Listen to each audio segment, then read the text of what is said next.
آخر کار منیب الرحمان and company کو چاند نظر آ گیا تھا اور وہ ٹی وی پر بیٹھے اعلان کر رہے تھے۔ چلو شکر ہے، آج پہلا روزہ ہے۔ عنایت خاتون نے ٹی وی سے سن کر اعلان کیا تھا۔ انہوں نے سب کو چاند دیکھنے کی مبارکباد دی۔ آپ کو بھی چاند مبارک، میں نے بھی کہہ دیا، اور پھر جلدی جلدی سب کو کھانا والا کھلا کر عنایت خاتون نے آپی اور سید بھائی کو سلانے بھیج دیا تھا، اور جنید کو بھی کہ سحری پر بھی اٹھنا تھا سب نے، تو مجھے بھی نہ چاہتے ہوئے اپنے کمرے میں جانا پڑا۔ عنایت خاتون کے خوف سے ہم لیٹ تو گئے، مگر میڈم نیند کا دور دور تک پتہ نہیں تھا۔ اب ضروری تو نہیں کہ ہماری طرح نیند بھی عنایت خاتون کے خوف سے ہماری آنکھوں میں اتر جاتی۔ کروٹیں بدل بدل کر جب نیند نہیں آئی تو میں اٹھ کر بیٹھ گئی۔ باہر آ کر دیکھا تو سبھی واقعی سو رہے تھے۔ واہ بھائی، عنایت خاتون کا رعب اور دبدبا! میں حسب معمول منہ ہی منہ میں بولی اور پھر کمرے میں واپس آ گئی۔ گاؤں میں تو ہم ساری رات جاگتے تھے، واٹس ایپ پر باتیں کرتے تھے، پھر سحری کر کے سوتے تو عصر میں اٹھتے تھے تو سکون سے روزہ بھی گزر جاتا۔ اب یہاں پر پتہ نہیں کیا ہونے والا تھا۔ میں تکیہ منہ پہ رکھ کر خود سے بولی تھی، ڈفی اٹھو! ابھی ابھی میری آنکھ لگی تھی اور عنایت خاتون مجھے اٹھانے پہنچ گئی تھی۔ میں ایک دم ہڑبڑا کر اٹھی۔ مجھے ہوش میں لانے کے لیے عنایت خاتون نے کہا، ارے اٹھو لڑکی، 10 منٹ رہ گئے ہیں سحری میں۔ عنایت خاتون یہ کہتی چلی گئی۔ پہلے تو مجھے کچھ سمجھ نہ آیا، ذہن پر جب 10 منٹ کی بات سمجھ آئی تو میں ہڑبڑا کر اٹھی اور باہر آئی تو میری آنکھیں پھٹ گئی تھی۔ سارے لوگ نہائے صاف ستھرے آرام سے سحری کر رہے تھے۔ آئے ہائے ڈفی، تم نہا کر نہیں آئی؟ مجھے ایسے ہی اٹھ کر آتا دیکھ کر عنایت خاتون نے کہا تو میں نے سر کھجایا۔ کیا مجھے نہا کر آنا تھا؟ ہاں تو چلو، اب دیر ہو گئی ہے، تم کم از کم ہاتھ منہ تو دھو کر آؤ۔ میں سے منہ بنا کر ہاتھ منہ دھو کر ڈائننگ ٹیبل پر بیٹھی۔ ابھی 3-4 نوالے لیے تھے کہ تبھی سائرن بج گیا۔ جلدی جلدی گرم گرم چائے کے 2-3 گھونٹ بھرے کے حلق تک جل گیا تھا۔ ایسا افراتفری میں روزہ رکھا گیا۔ اسید بھائی اور جنید کمرے میں نمازیں پڑھنے چلے گئے تھے اور آپی بھی چلی گئی۔ عنایت خاتون برتن وغیرہ سمیٹنے لگی اور میں وہیں ڈائننگ ٹیبل پر بیٹھے بیٹھے سونے لگی۔ میرا بس نہیں چل رہا تھا کہ ٹیبل کے اوپر ہی لیٹ کر سو جاؤں۔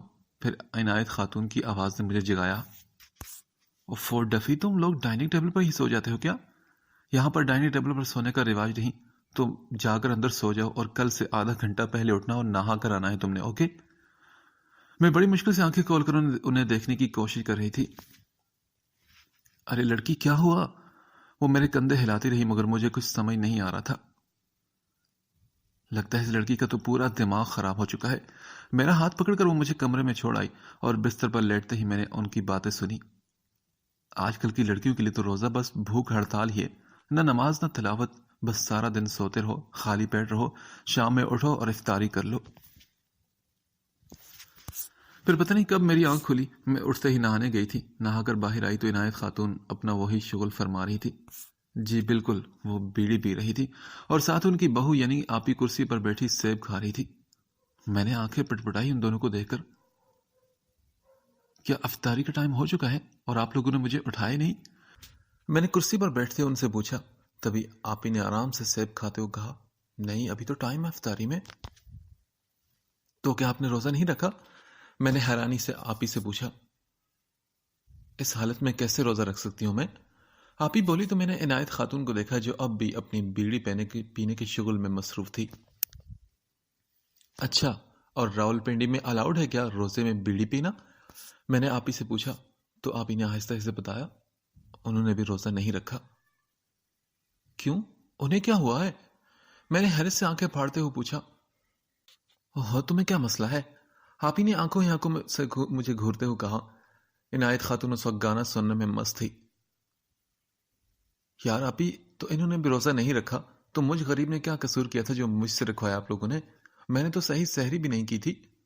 ایک دم میں روحانسی ہو کر بولی، آئے ہائے نادیہ، ڈفی کی حالت تو پہلے روزے پر ہی ٹائٹ ہوگی، آگے کی 30 روزے میں اس کی حالت کیا ہوگی؟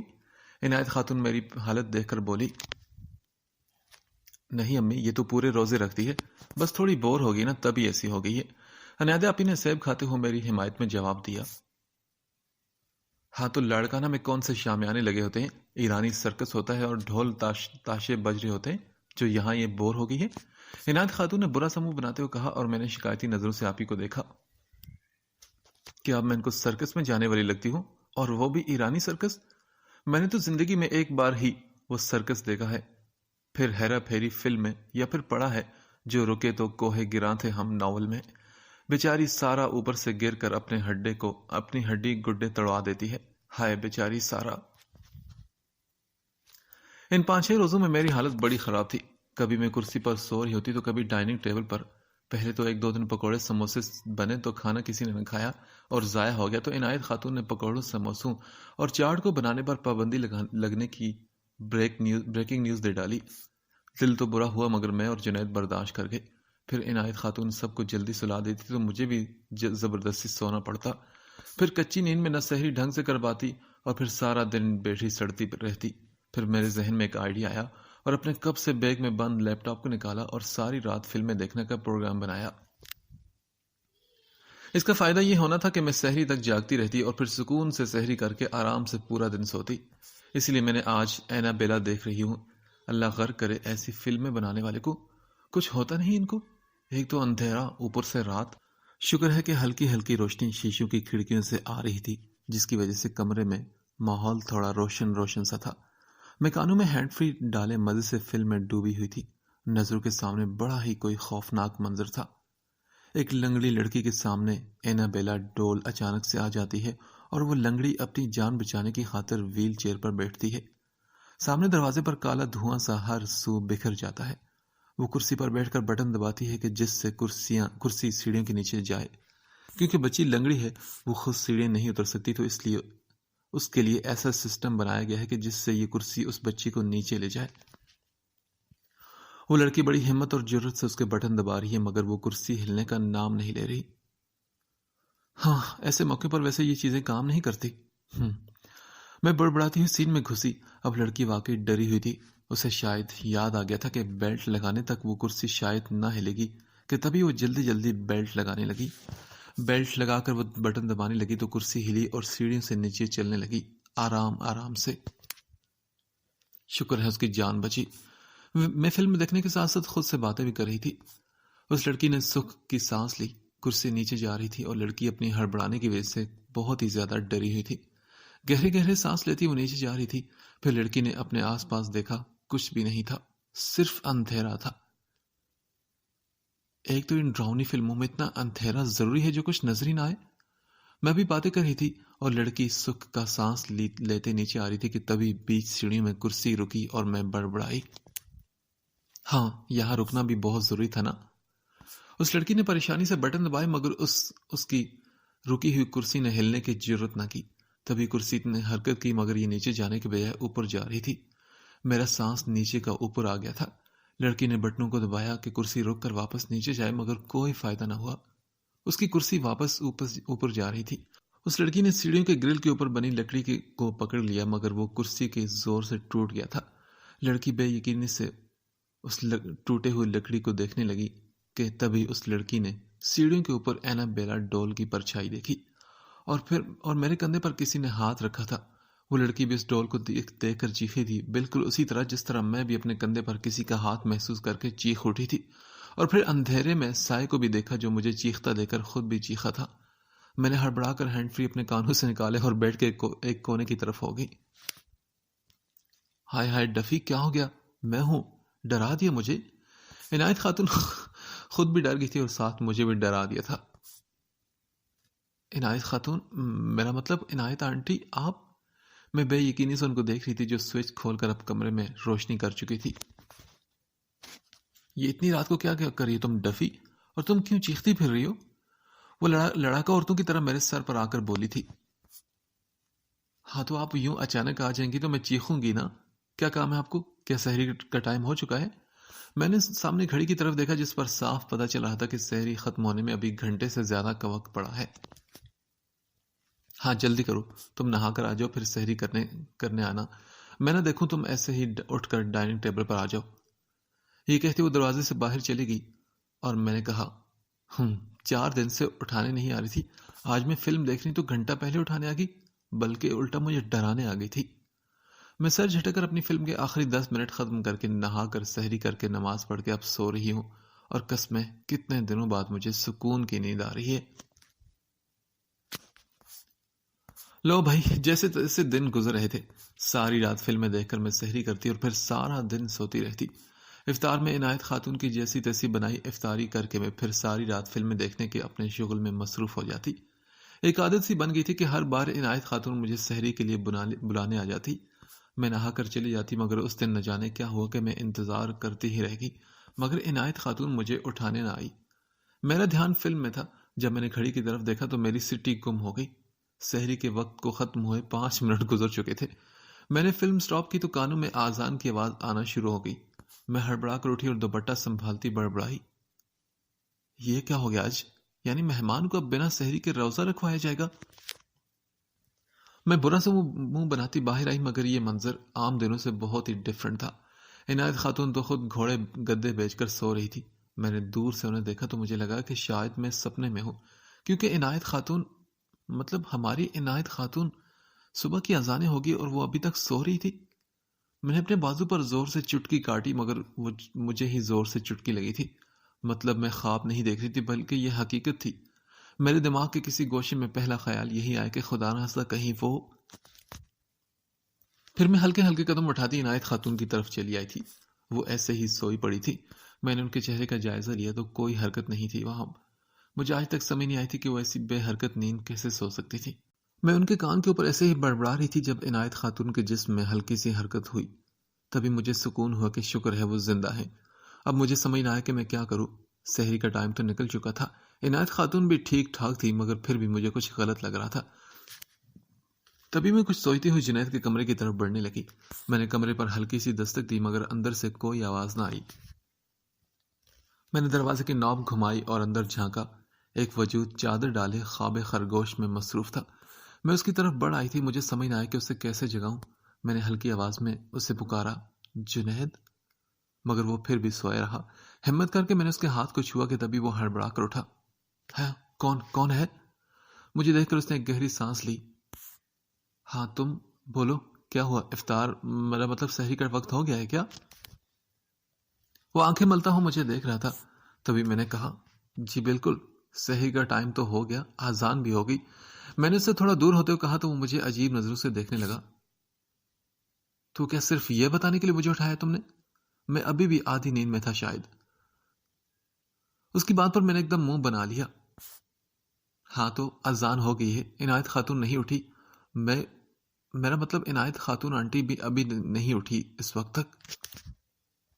کیا مطلب؟ کیوں نہیں اٹھی امی؟ ایک دم وہ کھڑکی کی طرف جا کر پردہ ہٹانے لگا۔ یہی تو میں کہہ رہی ہوں نا کہ آنٹی نہیں اٹھی ابھی تک۔ مجھے ٹینشن ہو رہی ہے، 2 مہینے ہو چکے مجھے آئے، مگر میں نے کبھی انہیں فجر تک سوتے نہیں دیکھا۔ ہمیشہ فجر سے پہلے ہی اٹھ کر شور کرنا شروع کر دیتی ہے۔ میں پتہ نہیں کیا بولے جا رہی تھی۔ تبھی جنید نے کہا، چلو چل کر دیکھتے ہیں۔ میں بھی اس کے پیچھے کمرے سے نکلی۔ جنید نے عنایت خاتون کا ہاتھ پکڑا۔ وہ واقعی نیند میں ہلکا ہلکا کچھ بول رہی تھی، مگر مجھے اور جنید کو صحیح سمجھ نہیں آ رہا تھا۔ میں چالاک ہوں نا؟ فوراً سے ایک بات میرے ذہن میں آئی تو میں نے جنید سے کہا، جنید، آنٹی کو ہاتھ مت لگاؤ، آنٹی کو شاید کورونا لگا ہے، تمہیں بھی لگ جائے گا اور پھر مجھے بھی، اور پھر اسید بھائی کو بھی، پھر آپ ہی کو بھی، اور پھر ہم سب مر جائیں گے۔ مجھے کچھ سمجھ نہیں آ رہا تھا کہ میں کیا بولے جا رہی ہوں۔ تبھی جنید نے مجھے کہا، چپ کرو تم۔ ہمیں باتیں کرتے دیکھ کر تبھی اسید بھائی کمرے سے نکلے تھے۔ کیا ہوا؟ صبح صبح شور کیوں مچا رکھا ہے تم لوگوں نے؟ اسید بھائی مجھے دیکھ کر بولے تو میں شرمندہ سی ہو گئی۔ بھائی، امی کی طبیعت ٹھیک نہیں، جنید نے ہاتھوں میں گلوز پہنتے ہوئے کہا۔ اسید بھائی عنایت خاتون کی طرف بڑھتے چلے آئے تھے، اور پھر یہی ہوا کہ عنایت خاتون کو ہاسپٹل لے جایا گیا۔ ان کے لاکھ منع کرنے کے باوجود کورونا کے ٹیسٹ ہوئے اور انہیں میرے کمرے میں لا کر بند کر دیا گیا۔ وہ تو لاکھ منع کرتی رہی کہ انہیں کورونا نہیں، مگر اسید بھائی نے ان کی ایک نہ سنی اور انہیں کوارنٹائن کر دیا۔ اب سارا دن میں بوکھلائی پھر رہی تھی۔ پتہ نہیں مجھے بھی ہو گیا ہو شاید۔ عنایت خاتون جو اتنی صاف ستھری رہتی تھی، مطلب اتنی احتیاط کرتی تھی، پھر بھی ان کو کورونا لگ گیا۔ مطلب پھر میں سوچ کر جھرجھری لے لیتی تھی، ضرور مجھے بھی کورونا لگ گیا ہوگا۔ میں نے یہی سوچتے ہوئے گھر میں ہنگامہ شروع کر دیا کہ مجھے اب یہاں نہیں رہنا، مجھے واپس لاڑکانہ جانا ہے، مگر آپ ہی کی حالت کے پیش نظر میں یہ نہ کر سکی۔ کوارنٹائن میں بھی عنایت خاتون گئی تو گھر کی ساری ذمہ داری میرے سر پر آ گئی۔ عنایت خاتون کمرے میں بیٹھی مجھے حکم دیتی اور میں ان کے حکم کو پایہ تکمیل تک پہنچاتی۔ روزی کی حالت میں پہلے ہی اتنے کام کر کے میرا تو سر ہی گھوم گیا تھا۔ پتہ نہیں کون سی منحوس گھڑی تھی جب میں نے سوچا تھا کہ عنایت خاتون جائیں اور آپ ہی کا ڈھیر سارا خیال میں رکھوں۔ مگر بھائی میری تو توبہ، جو آئندہ ایسی کوئی فضول قسم کی دعائیں میں نے کی تو۔ پر ایک چیز اچھی ہوگی کہ عنایت خاتون جو کسی کے ہاتھ کا کچھ بنا نہیں کھاتی تھی، اللہ نے انہیں میرے ہاتھ کا کھانا نصیب کیا۔ سارا دن کام کر کے میں افطار کے بعد سو گئی۔ آپ سوچ رہے ہوں گے نا کہ کہاں؟ کیونکہ میرے کمرے میں تو عنایت خاتون تھی۔ ہاں جی، میں اور آپ ہی ان کے کمرے میں سوئے، اور اسید بھائی اور جنید ایک ساتھ ایک کمرے میں۔ رات کے پتہ نہیں کون سے پہر عنایت خاتون نے سحری کے لیے کمرے سے ہی آوازیں دینا شروع کر دی تھی۔ میں سوچتی ہوں کہ کاش کورونا میں عنایت خاتون کا منہ بھی بند ہو جاتا تو کتنا اچھا ہوتا نا۔ پھر وہی اٹھ کر سحری بنائی اور پھر سارے کام کیے۔ مجھے تو 2 دنوں میں ہی عنایت خاتون کی اتنی قدر ہو گئی تھی۔ اس عمر میں بھی یہ بھرا پڑا گھر کیسے سنبھالتی تھی وہ، ماشاءاللہ۔ بس یا اللہ انہیں جلدی سے ٹھیک کر دے، آمین۔ کل سارا دن کمرے میں رہ کر عنایت خاتون کو پتہ نہیں کہ کیا ہو گیا، جو اگلے ہی دن انہوں نے جنید کا نکاح کرانے کا سوچ لیا تھا۔ میں نے چھپ کر عنایت خاتون، آپی اور اسید بھائی کی باتیں سن لی تھی۔ انہوں نے آپی کو ایک لڑکی ڈھونڈنے پر لگا دیا تھا، اور وہ ساتھ یہ بھی کہہ رہی تھی کہ پتہ نہیں وہ زندہ رہے گی کہ نہیں، تو وہ جنید کا فرض پورا کرنا چاہتی ہیں تاکہ وہ علی گوہر اور اسید بھائی کی پھوپھیوں کے ہاتھوں چڑھ کر اپنی زندگی برباد نہ کر دے۔ اس کے علاوہ اور بھی بہت ساری بلیک میلنگ والی باتیں جو اکثر بزرگ گھر میں کرتے ہیں، وہ بھی کی انہوں نے۔ تبھی اسید بھائی اور آپی مان گئے۔ میں نے دل ہی دل میں سوچ لیا تھا کہ فلیٹس میں جتنی لڑکیاں ہیں ان سب کو دیکھ کر جنید کے لیے لڑکی پسند کر کے آپی کو بتاؤں گی۔ میں بھی خوش تھی کہ چلو مجھے ایک اور مصروفیت مل گئی، حالانکہ یہ الگ بات کہ مجھے گھر کے کاموں سے فرصت بالکل نہیں مل رہی تھی۔ یہی سوچتی میں جلدی کام وغیرہ نپٹا کر ابھی بیلکونی میں کھڑی تھی۔ افطار میں ابھی بڑا ٹائم پڑا تھا، شاپس کھلی تھی۔ میں دہی لینے کے بہانے شاپ پر جانے کا سوچ رہی تھی۔ ہمت کر کے میں سیڑھیوں پر پہنچ گئی جب میرے سامنے میری پہلی محبت آ کر کھڑی ہوگی۔ میں اسے دیکھ کر رک گئی، اور میرا سانس اسے دیکھ کر بھی رک گیا تھا۔ کیا سٹائل تھا اس کا، کیا پرسنالٹی تھی، کیا اٹریکشن تھی اس کی، اور کیا تو اس کی لینڈ کروزر تھی۔ میرا پہلا عشق۔ آپ کو تو پتا ہے نا کہ مجھے لینڈ کروزر کے اندر بیٹھے لوگ بالکل پسند نہیں، پر اس میں جو بندہ تھا اس کی تو بہت ہی زبردست پرسنالٹی تھی۔ کوئی پولیس کے بڑے عہدے پر فائز تھا وہ، بھرا ہوا جسم، بہت ہی اٹریکٹیو پرسنالٹی، اور کسی ڈیزائنر کی ڈیزائن کردہ یونیفارم پہنے۔ اس افیسر کو دیکھ کر مجھے پہلا خیال عمر جہانگیر کا آیا تھا۔ میں انہی خیالوں میں گم تھی جب میرا پیر پھسلا اور میں سیدھی جا گری، اور برا تو یہ ہوا کہ وہی پولیس والا میرے پاس چلا آیا۔ اس نے مجھے سہارا دے کر اٹھایا۔ میں نے خود کو سنبھالا تو وہ ہلکی سی اسمائل مجھے پاس کر کے وہاں سے چلا گیا، اور میں نے خود کو بہت ڈانٹا۔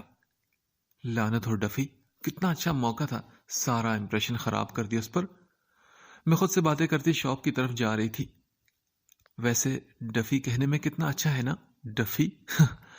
میں ہنسی تھی۔ شروع میں تو جب عنایت خاتون مجھے افی کی جگہ ڈفی کہتی تو مجھے شدید غصہ آتا تھا، مگر اب کتنا اچھا لگتا ہے نا۔ میں تب تک شاپ پر پہنچ چکی تھی، اپنی ضرورت کا سامان لے کر باہر نکلی اور گھر کی طرف جانے لگی۔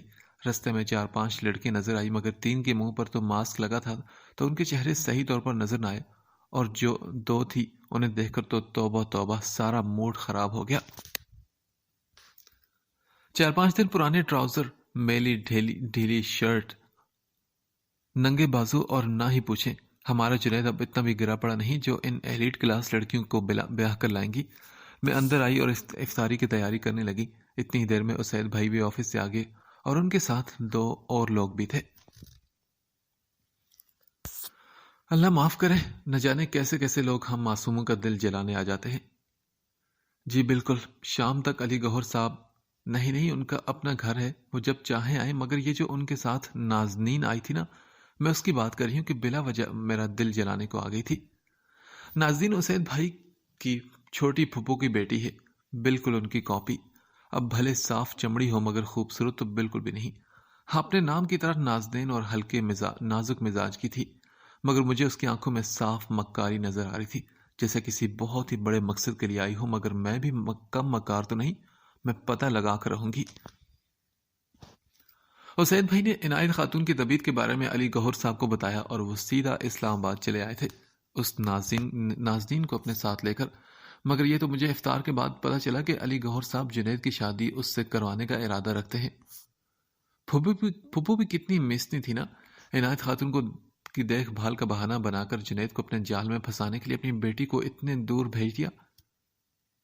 اور میں بھی تو کافی سمجھدار ہوں نا. میں نے بھی جانتے بوجھتے اسے کسی کام میں ہاتھ نہ لگانے دیا. نہ وہ کام کرے گی، نہ کسی کو اپنی خدمت گزاری سے اپنی طرف اٹریکٹ کرے گی.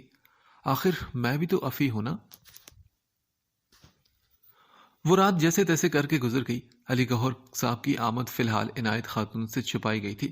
آخر 2 سال سے ناراضگی تھی. علی گوہر صاحب عنایت خاتون کی طبیعت کا سن کر اپنی ناراضگی بھلا کر چلے آئے تھے، مگر اسید بھائی ابھی عنایت خاتون کو پریشان کن حالات میں گھرا نہیں دیکھنا چاہتے تھے.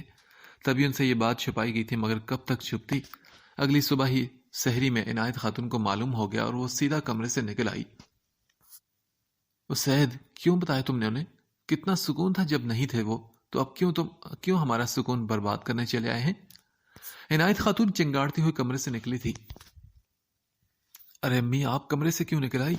اندر جائیں، آپ کوارنٹائن ہے.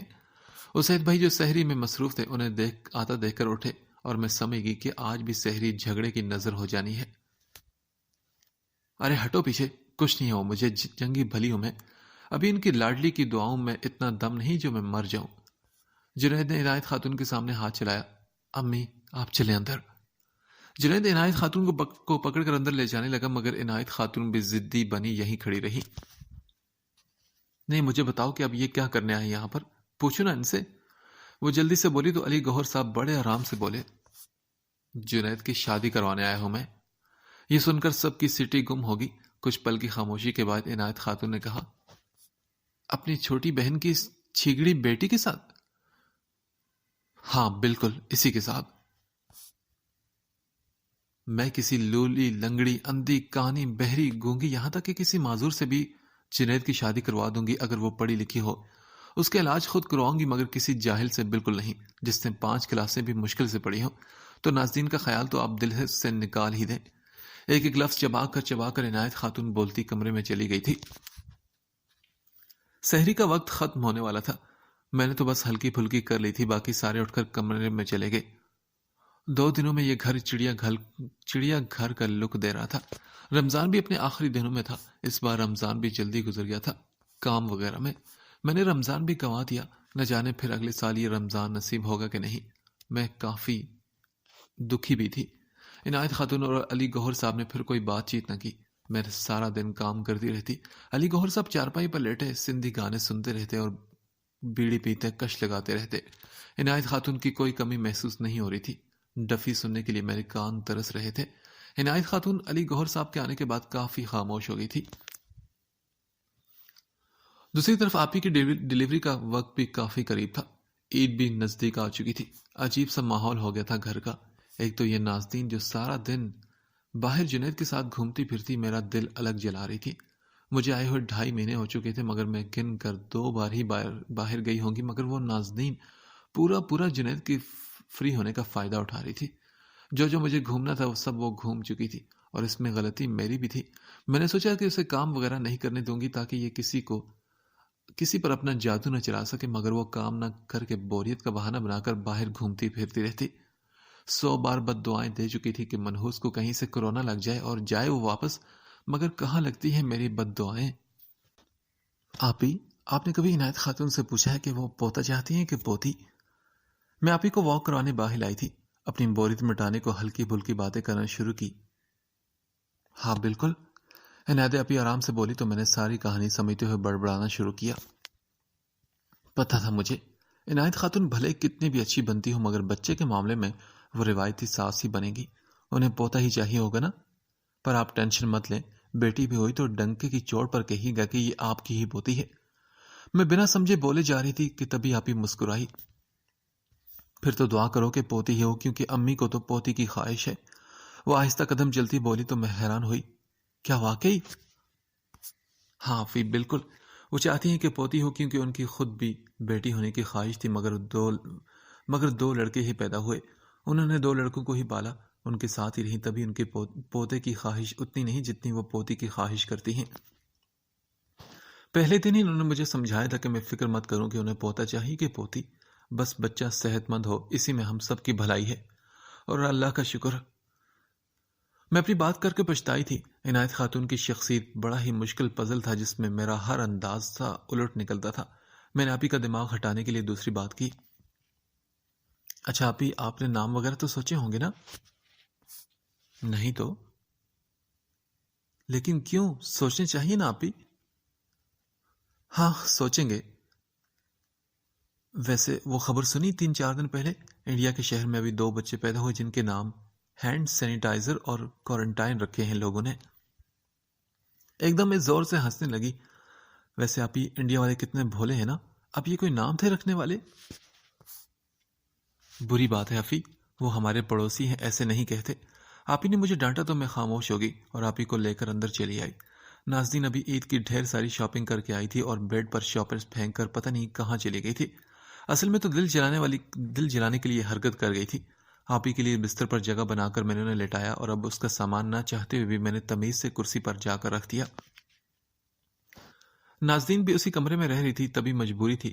اس سامان کو دیکھ کر مجھے خیال آیا کہ میرے بھی کیا کیا خواب تھے کہ عید کے لیے ڈھیر ساری شاپنگ کروں گی، کپڑے لوں گی، اسید بھائی سے بہت سارے پیسے خرچ کرواؤں گی، مگر میرے خواب تو ریزہ ریزہ ہو چکے تھے۔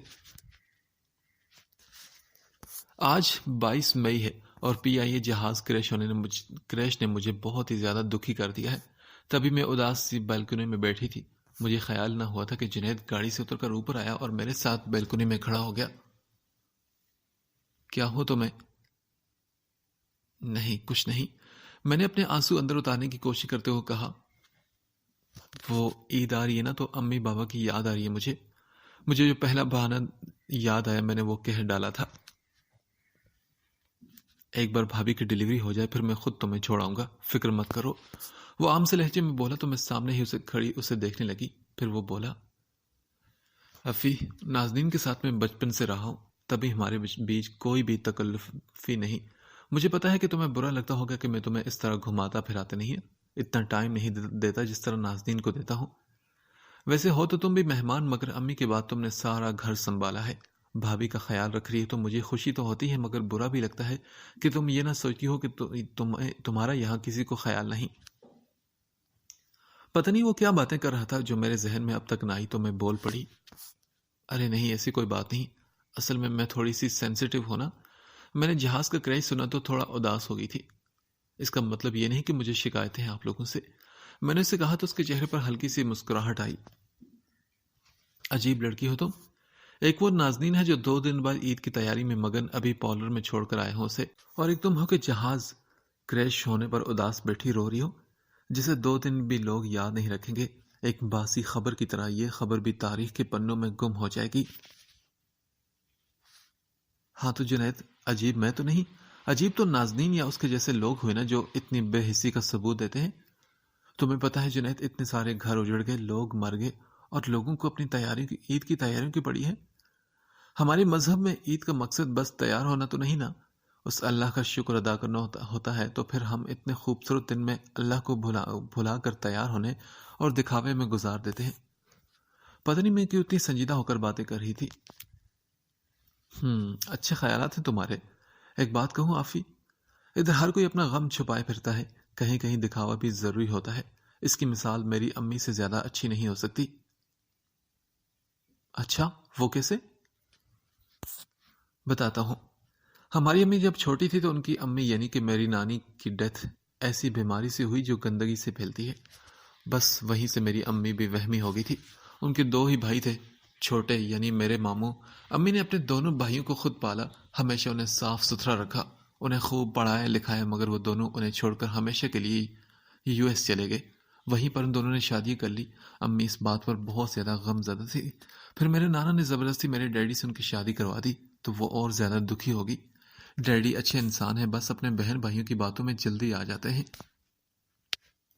بس یہی بات ان کے بیچ بہت بڑی گہری خندق کھود چکی ہے۔ شادی کے شروع میں ڈیڈی اور امی ٹھیک ٹھاک تھے، شہر سے گاؤں آئے، انہیں تکلیف تو ہوئی مگر کچھ وقت کے بعد وہ سیٹ ہو گئے۔ وہ پکا گھر بنوانا چاہتی تھی مگر سارے خاندان نے اس بات کی مخالفت کی۔ اس بات نے امی کو ڈیڈی کی نظروں میں کمزور کر دیا، انہیں الگ پورشن میں بھیج دیا گیا۔ اسید بھائی کی پیدائش پر امی نے ٹھان لیا تھا کہ وہ اسید کو ایک پڑھا لکھا شخص بنائیں گی، مگر اس بے جا احتیاط نے اسید بھائی کو بہت ہی نازک مزاج بنا دیا۔ میری برتھ پر ڈیڈی مجھے امی کے ساتھ رہنے پر تیار نہیں تھے تو مجھے زبردستی امی سے چھین کر پھپھو کے پاس بھیج دیا اور میں وہیں پلا بڑا ہوں۔ مجھ میں سید بھائی کی طرح نازک مزاجی تو نہیں، مگر میں ماں کی محبت سے ہمیشہ محروم ہی رہا۔ بڑی پھپھو میرا اس طرح خیال نہ رکھتی تھی جیسے امی رکھ سکتی تھی، مگر ڈیڈی کو یہ سب نظر نہیں آتا تھا۔ مجھے تڑپتا دیکھ کر امی زبردستی پھپھو سے لے کر آتی تو پھپھو 2 کی 4 لگا کر ڈیڈی کو سناتی اور وہ غصے میں امی سے لڑتے جھگڑتے رہتے۔ یوں ہی وقت گزرتا رہا اور سید بھائی اسلام آباد آئے تو ڈیڈی کے وقتی جھگڑے نے امی کو یہاں لا بٹھایا اور پیچھے پھپھو اور چاچاؤں نے میرے ڈیڈی کی دوسری شادی کروا دی۔ یہی وجہ ہے کہ امی نے پھر کبھی ڈیڈی سے ملنے کی بات نہ کی اور آج تک ناراض ہے، مگر کبھی انہوں نے جتایا نہیں اور نہ ہی اپنے دکھ کی خبر کسی کو ہونے دی۔ کیا مطلب؟ یعنی علی گوہر صاحب نے دوسری شادی کر رکھی ہے؟ جنید کی بات سن کر میں واقعی حیران ہوئی تھی۔ ہاں بالکل، میرے چچا نے اپنی سالی سے زبردستی ان کی شادی کروا دی۔ امی اس بات سے بہت زیادہ ہرٹ ہوئی تھی۔ میں بھی بچپن میں امی کو ایسے سمجھتا تھا کہ امی غلط ہے، مگر آہستہ آہستہ میں امی کے ساتھ زیادتی ہوتے دیکھتا رہا۔ جب تک سمجھ آئے تب تک بہت دیر ہو چکی تھی۔ جب ڈیڈی کی دوسری شادی ہوئی تو میں نے بھی گاؤں جانا چھوڑ دیا اور ادھر آ گیا۔ امی جتاتی نہیں اور بتاتی نہیں کہ ان کے اندر کتنا دکھ ہے، مگر اب ہم سب جانتے ہیں۔ اسی دکھ کو اندر رکھنے کے لیے وہ اپنا دل اور دماغ اپنے صفائی اور ستھرائی والے کاموں میں لگائے رکھتی ہے، مگر اب ڈیڈی کو دیکھ کر وہ پھر چپ بھی اسی وجہ سے ہو گئی ہیں کہ جو وہ کب سے چھپائے بیٹھی تھی اب وہ باہر آنے کو تھا اور وہ باہر لانا نہیں چاہتی تھی۔ تم بس دعا کرو کہ ان کی رپورٹس نیگیٹو آئیں تاکہ وہ ہمت کریں اور ڈیڈی کی خواہش کو مسخ کریں۔ کیسی خواہش؟ ہاں ارے وہی نا، میری اور نازنین کی شادی۔ امی نے ہمیشہ ایسے بڑے لکھے ماحول کا خواب دیکھا ہے جیسے ابھی یہ ہے۔ تم نے دیکھا نہیں کہ پچھلے 3-4 دنوں سے ماحول کیسا چینج ہو چکا ہے؟ امی ایسے ماحول سے گھبراتی ہے۔ وہ اپنے بھائیوں کی شادی ایسے پڑھے لکھے ماحول میں کرنا چاہتی تھی تاکہ پھر وہ بھی کسی اچھے گھرانے میں شادی کریں، مگر ہوا بالکل اس کے الٹ۔ شہر سے وہ گاؤں آ گئی اور سید بھائی کو پڑھا لکھا کر اسلام آباد آ گئی تو خوش ہوئی، مگر یہ خوشی بھی ڈیڈی کی دوسری شادی کی نظر ہوگی۔ تب سے لے کر آج تک میں نے انہیں کبھی روتے کبھی شکایت کرتے نہیں دیکھا۔ اصل میں اب وہ اتنا عادی ہو چکی ہیں کہ اب بڑی سے بڑی بات کو برداشت کر جاتی ہیں، دل میں رکھ لیتی ہیں۔ پہلے ماموں نے ان کا اعتماد توڑا، پھر نانا نے، پھر ڈیڈی نے۔ اب وہ اپنے بیٹوں کے ہاتھوں اپنا اعتماد ٹوٹتا نہیں دیکھنا چاہتی، تبھی خاموش ہو چکی ہیں۔ امی دکھاوا کر کے کتنے بھی بے فکر بے حس بن جائیں مگر وہ کوئی بھی چیز ظاہر نہیں کرتی، اور میں بس ان کا یہ اعتماد ٹوٹتے نہیں دیکھنا چاہتا۔ تبھی اللہ سے دعا کرتا ہوں کہ وہ وقت کبھی نہ آئے۔ جنید میرے سامنے کیا کیا باتیں کر کے جا چکا تھا اور میں بے یقین سے کھڑی باہر پتہ نہیں کسے دیکھ رہی تھی۔ آج عنایت خاتون کی ہر چیز مجھ پر صاف واضح ہو چکی تھی۔ میں انہیں کیا سمجھتی تھی اور وہ کیا تھی۔ ہم بس ظاہری خاکے کے اوپر پوری داستانیں اخذ کر لیتے ہیں، یہ سوچتے ہیں کہ اس کے ظاہری کے اندر کیا کیا چھپا ہوگا اور کتنا تکلیف دہ ہوگا۔ یہی سوچتی میں اپنے اندر میں کام نپٹانے کے لیے اندر آئی۔ میں اس شادی کو کیسے روک سکتی تھی، یہی سوچ رہی تھی، اور پھر مجھے ایک آئیڈیا مل گیا تھا۔ عنایت خاتون کے ساتھ رہ کر میں بھی ان کی جیسی ہو گئی تھی۔ اس گھر کی اتنی عادت ہو چکی ہے مجھے کہ وہ نازنین کوئی کام کرے تو مجھ سے برداشت نہیں ہوتا تھا، مگر اب جنید کے بہتر مستقبل کے لیے مجھے اس سے کاموں میں لگانا ہی تھا۔ اگلے دن کے سارے کام میں نے نازنین سے کروائے، اسے بالکل بھی جنید کے آس پاس بھٹکنے نہ دیا، مگر وہ نازنین بھی بڑی مکار تھی، ایسے جتا جتا کر کام کرتی جیسے اتنے سال سے ہم اس کے آسرے پر بیٹھے تھے کہ مہارانی نازنین بی بی آئیں گی اور ہمارے کام کریں گی۔ علی گوہر صاحب کو بھی اس چڑیل میں پتہ نہیں کیا دکھ رہا تھا جو اپنے اتنے خوبصورت بیٹے کی زبردستی شادی کرنے پر تلے ہیں۔ دیکھیں کہاں ہمارا جنید خوبصورت، ویل ایجوکیٹڈ، اٹریکٹیو پرسنالٹی کا مالک، اور کہاں وہ چھپکلی جسم کی نکچڑی چڑیل۔ مجھے یاد آیا، اے نازنین سنو نا، ہاں میں گانا گنگنا کر اسے بلاتی ہوں۔ ہائے کیا تو اے آر رحمان کا گانا ہے، محبوب کی شاعری، اور یہ نازنین چڑیل، کیا سوچ کے نام رکھا ہوگا اس کے گھر والوں نے۔ توبہ توبہ، سارا موڈ خراب کر دیا۔ میں خود سے باتیں کر رہی تھی کہ تبھی نازنین چلی آئی۔ باجی یہ کیا بول رہی ہیں آپ؟ وہ یہ بولی تو میں بیڈ پر مہارانیوں کی طرح بیٹھ گئی۔ کتنی بار کہا ہے کہ مجھے یوں باجی مت بلایا کرو، 1 سال بڑی ہو میرے سے، ابھی شناختی کارڈ نکال کر دکھاؤں تمہیں؟ میں بولی تو وہ ہچکچا کر کہنے لگی، جی افی جی آپ نے بلایا تھا مجھے نا۔ جس منہ سے کہا گیا مجھے دیکھ کر کلیجے میں ٹھنڈ پڑ گئی۔ کیا کر رہی تھی تم؟ کپڑے دھو لیے نا؟ میں نے بڑے روب سے اس سے پوچھا۔ جی افی جی کپڑے دھو دیے، اب جنید کے لیے چائے بنا رہی تھی۔ اس کی بات سنتے ہی میرے کان کھڑے ہو گئے۔ کوئی ضرورت نہیں چائے بنانے کی، اس کے لیے میں خود بنا لوں گی۔ تم ایسا کرو کہ میں اس کے لیے کوئی کام سوچنے لگی۔ ہاں تم الماری کو صاف کرو۔ مگر کیوں افی جی؟ اوروں کے کپڑے میں کیوں سیٹ کروں؟ اس لیے کہ تمہیں یہاں خدمت کرنے کے لیے بھیجا گیا نا، تو کرو کام۔ کوئی ضرورت نہیں جنید کے پاس جانے کی۔ چلو گے یا بلاؤں علی گوہر صاحب کو؟ میرا مطلب انکل کو۔ میری دھمکی پر وہ منہ بناتی الماری کی طرف چلی آئی اور میں کچن میں۔ ناظرین دیکھا آپ نے کیسے بل نکال کر رکھے میں نے اس چڑیل کے؟ بڑی آئی تھی جنید کے لیے چائے بنانے والی۔ میں ایسے ہی باتیں کری تھی جب جنید کمرے سے نکل آیا۔ افی سنو، بھائی کہاں گئے ہیں؟ اسید بھائی تو آپ ہی کو لے کر ہاسپٹل گئے ہیں، کیوں؟ کچھ نہیں، کل عید ہے نا، تو ہمیں ہیئر کٹنگ کے لیے جانا تھا۔ کیا کل عید ہے؟ ہو بھی سکتی ہے اور نہیں بھی نا، اب دیکھتے ہیں۔ اچھا وہ کیسے؟ ارے بھائی ہمارے فواد چوہدری صاحب نے دن ہی میں ہی چاند دیکھ لیا، مگر ہمارے مولانا صاحب کو رات میں بھی شاید چاند نظر نہ آئے۔ جنید کا موڈ کافی اچھا لگ رہا تھا، تبھی میں چائے کا مگ لے کر اس کے پاس آئی۔ وہ جھولے پر بیٹھ گیا اور میں اپنی کرسی پر۔ ہاں پرسوں رات امی کی رپورٹس آئیں گی تو سب ٹھیک ہو جائے گا۔ انشاءاللہ جنید سب ٹھیک ہو جائے گا، میں نے نرمی سے کہا۔ تبھی چائے کا گھونٹ بھرتے میں نے اس سے پوچھا، ایک بات پوچھوں جنید؟ ہاں پوچھو۔ وہ اگر تمہارے ڈیڈ نے زبردستی تمہاری شادی کر دی تو کیا پھر نبھانی پڑے گی نا؟ اچھا نبھاؤ گے؟ کوئی ہاتھ پیر نہیں مارو گے تم؟ کیوں وہ کیوں ماروں گا میں؟ میرا مطلب تم شادی روکنے کی کوشش بالکل نہیں کرو گے کیا؟ نہیں، کیونکہ اس کی نوبت ہی نہیں آئے گی۔ بس 2 دن صبر کرو افی، خود ہی پتہ چل جائے گا۔ وہ مسکراتا ہوا جھولے سے اٹھا اور اپنے کمرے میں چلا گیا، اور مجھے اس کی باتیں سن کر حیرت ہوئی تھی۔ کل تک تو وہ اتنا مایوس تھا، آج اتنا خوش کیوں تھا یہ جنید؟